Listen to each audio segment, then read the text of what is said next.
മുൻ MLA-യും CPIM നേതാവുമായിരുന്ന ഐഷ പോറ്റി കോൺഗ്രസിൽ. തിരുവനന്തപുരത്ത് കോൺഗ്രസിന്റെ രാപ്പകൽ സമരവേദിയിലെത്തിയാണ് ഐഷ പോറ്റി പാർട്ടി അംഗത്വം സ്വീകരിച്ചത്. അധികാരമോഹിയല്ല എന്നും എളിയ പ്രവർത്തകയായി കോൺഗ്രസിനൊപ്പം ഉണ്ടാകുമെന്നും ഐഷ പോറ്റി 24-നോട് പറഞ്ഞു. കൊട്ടാരക്കര മണ്ഡലത്തിൽ ഐഷ പോറ്റി UDF സ്ഥാനാർത്ഥിയായേക്കും.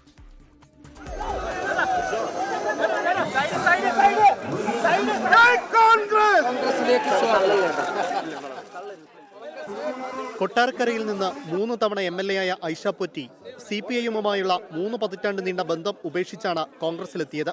കേന്ദ്ര സർക്കാരിനെതിരെ ലോക്ഭവന് മുന്നിൽ നടത്തുന്ന രാപ്പകൽ സമരപ്പന്തലിലെത്തി KPCC അധ്യക്ഷനിൽ നിന്ന് ഐഷ പോറ്റി അംഗത്വം സ്വീകരിച്ചു.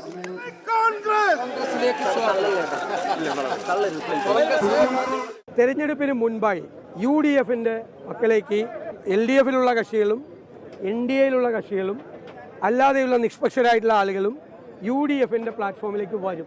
കേരള ജനത ഞങ്ങളെല്ലാം പറയുന്നത് പോലെ ഒരു വലിയ മാറ്റത്തിന് വേണ്ടി ആഗ്രഹിക്കുകയാണ്. ഇനിയുള്ള ഓരോ ദിവസങ്ങളിലും ആ സൂചനകളുണ്ടാകും. ആ സൂചനകളുടെ പ്രതിഫലനമാണ് ഇന്നത്തെ മാറ്റവും. പ്രതിപക്ഷ നേതാവുമായി നടത്തിയ ചർച്ചയ്ക്ക് ശേഷമായിരുന്നു ഐഷ പോറ്റിയുടെ കോൺഗ്രസ് പ്രവേശം. കൊട്ടാരക്കരയിൽ ഐഷ പോറ്റി സ്ഥാനാർത്ഥിയാകും. താൻ അധികാരമോഹിയല്ലെന്ന് ഐഷ പോറ്റി. നമുക്ക് പ്രവർത്തിക്കാനുള്ള ഒരു മാനസികാവസ്ഥ ഇല്ലാതെ വന്നാൽ, ഒരു വേണ്ട ആളല്ലെന്ന് തോന്നിക്കഴിഞ്ഞാൽ അപ്പം അവിടെ സ്റ്റോപ്പ് ചെയ്യാന്നുള്ളതേ ഉള്ളൂ. ഐഷ പോറ്റിക്കെതിരെ രൂക്ഷ വിമർശനവുമായി CPIM രംഗത്തെത്തി. സ്ഥാനമാനങ്ങൾക്കുള്ള ഒരു ആർത്തി എന്നത് പറയുന്നത് ഒരു മനുഷ്യനെ എങ്ങനെ വഷളാക്കും എന്നതിന്റെ ഉദാഹരണമാണ് ഐഷ പോറ്റി. വർഗവഞ്ചന എന്ന് ഐഷ പോറ്റി തന്നെ പറയുന്നുണ്ട്. ആ ഭാഷയിൽ ഐഷ പോറ്റി ഉപയോഗിച്ച ഭാഷ വാസ്തവത്തിൽ ഐഷ പോറ്റി ചെയ്തിരിക്കുന്നു എന്നാണ് എന്റെ അർത്ഥം. ഏറെ നാളായി CPIM നേതൃത്വവുമായി അകൽച്ചയിലായിരുന്നു ഐഷ പോറ്റി. പാർട്ടിയിൽ സജീവമല്ലെന്ന് ചൂണ്ടിക്കാട്ടി ഐഷ പോറ്റിയെ ഏരിയ കമ്മിറ്റിയിൽ നിന്ന് ഒഴിവാക്കിയിരുന്നു. മുൻ മുഖ്യമന്ത്രി ഉമ്മൻചാണ്ടിയുടെ അനുസ്മരണ സമ്മേളനത്തിൽ ഐഷ പോറ്റി പങ്കെടുത്തതും ചർച്ചയായിരുന്നു. 24 തിരുവനന്തപുരം.